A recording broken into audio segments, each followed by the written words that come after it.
ayat Bunda.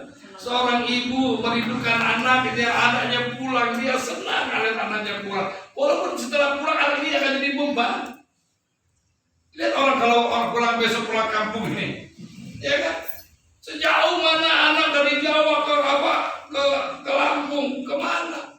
Motor kadang-kadang sampai dikasih tersangkakan bambu. Ya pulang nggak bawa apa-apa, kalau paling juga pakaian sendiri nggak bawa apa-apa. Orang tua sambutnya senang kok. Kenapa? Karena kangen rindu. Bisa dibayangkan nanti yang pulang dosen orang tua akhirnya bisa bawa sekarung, minta bawa ini, bawa itu. Ya. Tapi kesenangan orang tua ketika yang merindukannya datang, itu mengalahkan dari segala apapun yang akan dia keluarkan. Nah begitu juga ibu bapak dan saudara yang dimuliakan oleh Allah, surga itu rindu kepada 4 macam golongan. Yang pertama yang dirindukan oleh surga itu adalah taliul Quran. Orang yang senang biasa membaca Al-Quran.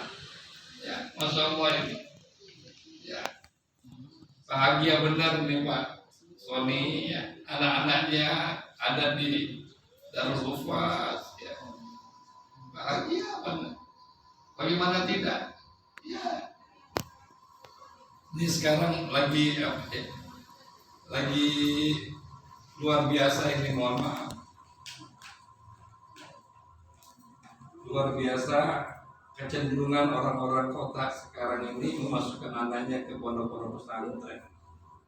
Sekarang ini mohon maaf, saya lagi akan menyuruh anak-anak saya di kampus untuk melakukan penelitian, ya.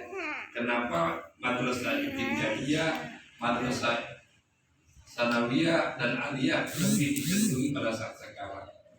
Kalau UIN sekarang dicenderungi kan ada perguruan tambahan, apa prodi tambahan, ya. Tapi sekarang ibtidaiyah, sanawiyah, aliyah ini, ya, banyak yang sampai lobby saya minta tolong jangan masukkan anaknya ke ibtidaiyah, ya.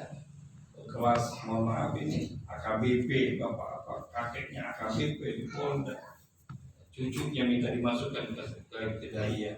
Kemudian kemarin ada yang minta dimasukkan ke sanawiyah. Belum lagi bicara masalah aliyah. Apalagi ya pondok-pondok pesantren berbasis Al-Quran.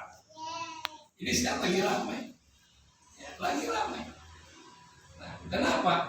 Karena ya tadi kalau orang tua yang paham, ya sebagaimana pernah terjadi satu saat ini pernah diceritakan oleh Bakhtiar Nasir, ya, bahkan dalam ceramahnya Adi Hidayat mengangkat sebuah kisah seorang anak kecil yang sekolah di boarding school internasional. Ya, di situ disebut namanya Umar.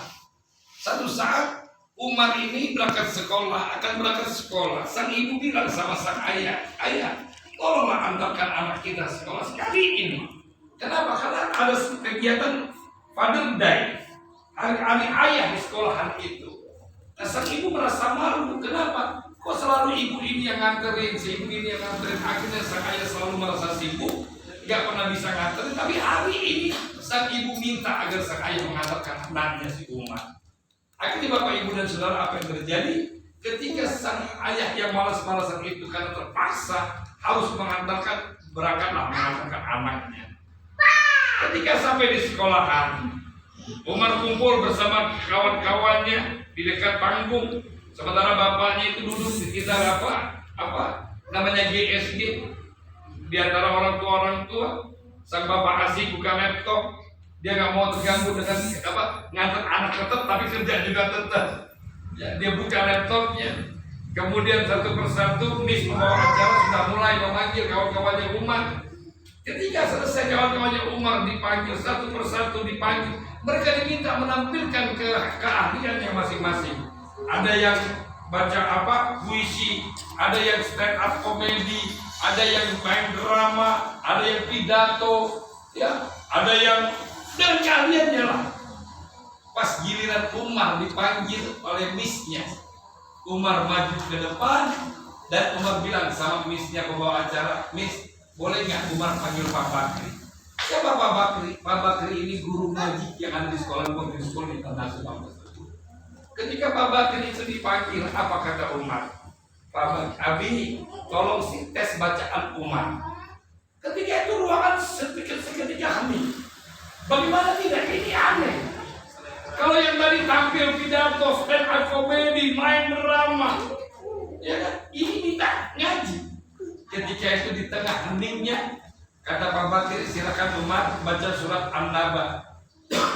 Ketika Umar membaca surat An-Naba, Masya Allah, bacaannya mirip kayak Imam Sudes. Sang ayah yang tadinya membuka laptop tidak pernah berhenti, itu laptopnya ditutup, kemudian dia mendengarkan anaknya baca Quran di tengah keheningan. Selesai, sama Abi Bakri diminta selesai. Apa kata Abi Bakri? Umar, teman-temanmu hari ini mereka tampil dengan kegiatannya masing-masing. Ada yang pidato bahasa Inggris, ada yang ceramah, ada yang stand up comedy, ada yang drama, ada yang baca puisi. Kenapa kau hari ini tampil dengan baca Quran, Umar? Apa kata Umar pada waktu itu, Bapak Ibu dan Saudara? Abi ingatnya ketika pertama kali Abi masuk di kelas kami mengajak kami baca Quran. Tidak ada satupun teman kami di kelas memperhatikan Abi. Kami asik bermain sendiri di kursi. Tapi Abi mau tahu, ketika kami mendengar Abi mengatakan seorang anak yang bisa membaca Al-Quran, bahkan menghafal Al-Quran, kelak pada hari kiamat dia akan mampu memakaikan mahkota kepada kedua orang tuanya, yang cahaya mahkota itu lebih terang daripada cahaya matahari. Apa kata Umar? Abi, ketika itu saya hanya berpikir bagaimana satu saat saya bisa memakaikan mahkota ini untuk orang tua saya, ayah dan ibu saya pada hari kiamat.